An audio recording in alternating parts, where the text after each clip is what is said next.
Comme la parodie en littérature, la citation dans les arts visuels est une pratique aussi vieille que l'histoire de l'art. Dans la création contemporaine, la réappropriation d'œuvres d'art déjà existantes ou d'objets culturels est un outil pour de nombreux artistes. Dans cette exposition, nous allons vous présenter plusieurs exemples de ce que Lynn Bannon, chercheuse à l'Université du Québec à Montréal, appelle le transfert de l'image, d'un médium à un autre.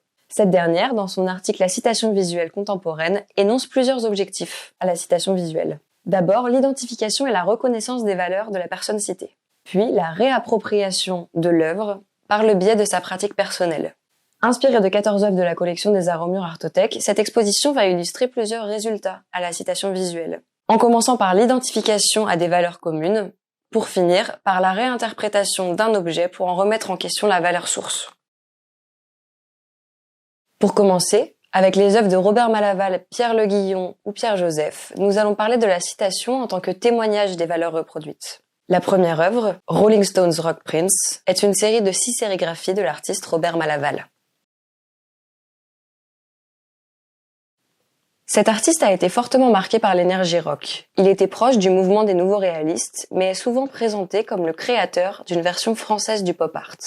Par son utilisation des paillettes, tout d'abord comme simple pigment puis comme matière qui devient sujet du tableau, il sera qualifié d'artiste glam rock, évoquant les chanteurs et leurs groupes vêtus de façon excentrique, couverts de strass et de paillettes, portant des bottes à hauts talons ou du maquillage. Dandy proche des Rolling Stones, Robert Malaval a travaillé de 1969 à 1973 sur la maquette d'un livre sur le groupe mythique. Cet ouvrage non édité est composé de traductions de chansons, d'articles de presse, de dessins et de photographies du groupe, prises par Dominique Tarlet. Robert Malaval a déchiré les photos, les recomposant, afin de donner à cette maquette l'énergie d'une partition musicale.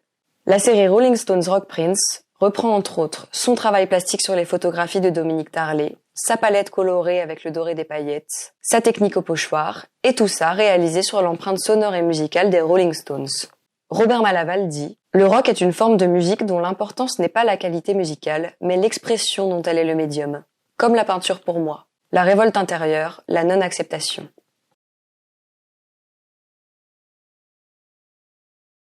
On connaît surtout Pierre Le Guillon pour les diaporamas qu'il conçoit, depuis 1993, sur le mode de la performance, chaque fois différent à la manière d'un documentaire in progress.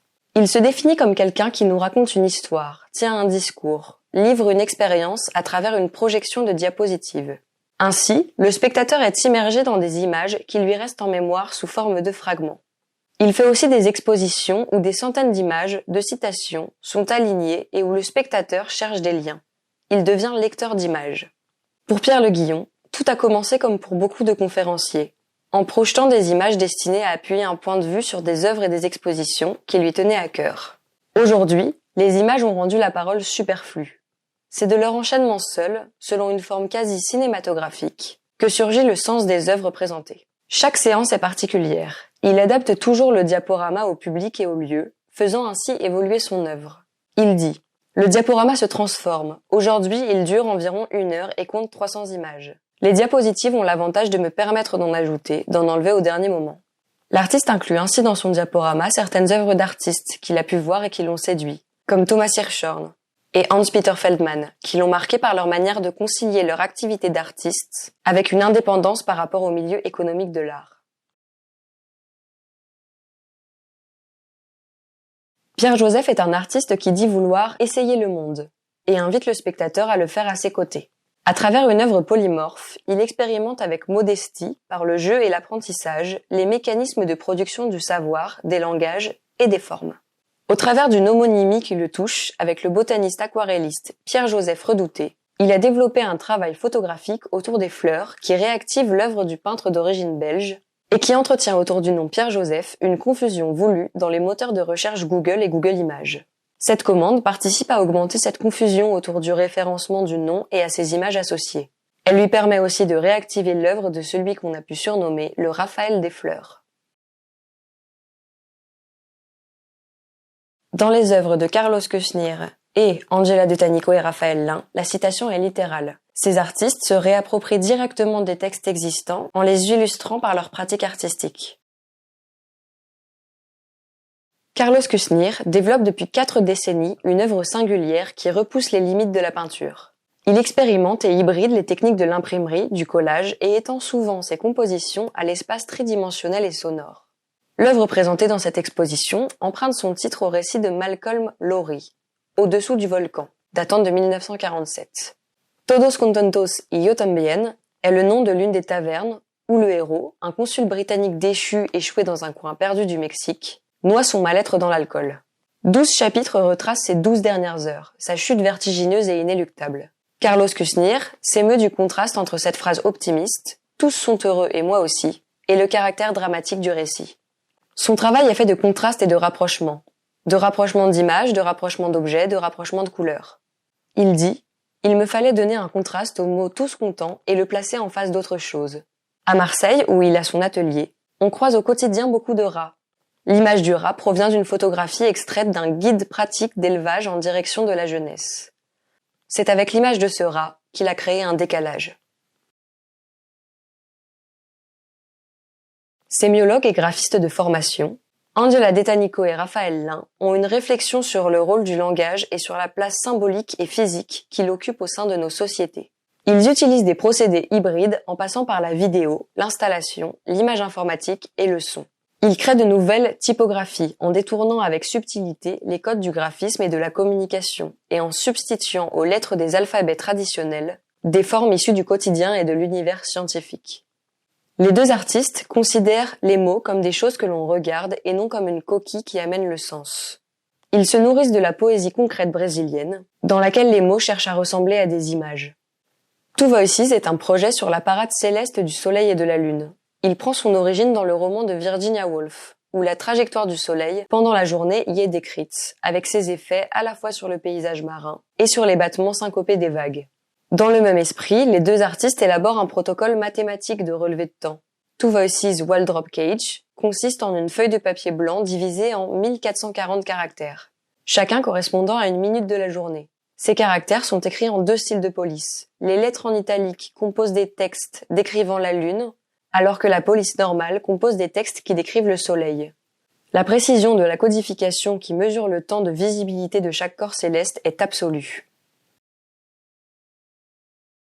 La reprise d'images existantes dans l'art contemporain pour les détourner de manière humoristique est une pratique fréquente qui, plutôt que de servir à s'identifier à un artiste ou à des valeurs, peut plutôt avoir comme objectif de renouveler les hiérarchies entre les genres. Gilles Barbier est un touche-à-tout réalisant des sculptures, des dessins, des collages, des installations de grand format. Son œuvre s'articule sur la notion de doute et les possibilités d'existence, associant des lieux communs et des images scientifiques, écornifiant les personnages cultes, les super-héros notamment. Il parle d'espace médiagénique, ou si l'on préfère, d'univers médiatique génétiquement modifié. La logique et les connaissances sont passées au tamis du burlesque d'une logique sans dessus-dessous. Dans cette œuvre présentée comme une annonce immobilière, Gilles Barbier plaque sur un paysage de Peter Bruegel une architecture fictionnelle. Il nous indique « Je ne cherche pas à assigner au clonage, mais il y a le réel et la possibilité de le reproduire mécaniquement. Et ces deux formes se mélangent au point qu'il devient souvent difficile de les séparer. Il y a aussi toutes ces images, ces fantasmes tant intégrés que le réel apparaît souvent comme une fiction. La fiction, à son tour, semble parfaitement réelle. » Tarou Peglabel est un groupe d'artistes qui évolue depuis les années 90 en parlant au nom de leurs valeurs collectives. Ils proposent une réflexion sur le rôle parfois dérangeant de l'art en créant dans un décalage constant. Leurs œuvres ont la particularité d'être multiples et diversifiées.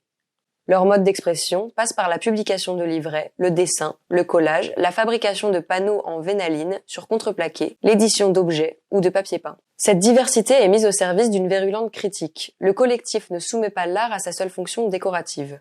Il l'utilise pour sa capacité à dénoncer, à réveiller nos consciences et prend comme appui indispensable le rire. Le collectif Tarou Peglabel a constitué un fonds iconographique au fil des années en collectionnant des photographies et leurs légendes découpées dans la presse régionale. Un banc bien au calme, l'œuvre présentée dans cette exposition, appartient à cette sélection intitulée Les belles images de Tarou Peglabel. Ces 40 images légendées sont extraites des journaux et garanties sans retouche et recadrage. En effet, photographies et légendes n'ont pas été modifiées ni interverties. Elles ont simplement été agrandies pour une meilleure lisibilité. Ces œuvres sont fondées sur la radicalité d'un geste artistique qui donne simplement à voir et à s'amuser.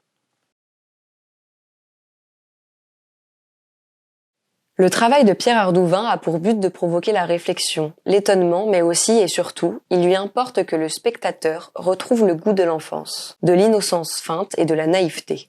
Ses créations, à la fois ludiques et inquiétantes, oscillent entre amertume, humour et poésie. L'esprit de décalage préside à ces propositions toujours réalisées avec une économie de moyens et une redoutable efficacité. L'œuvre de Pierre Ardouin s'inspire des rêves utopiques, des fantasmes, mais aussi du monde quotidien.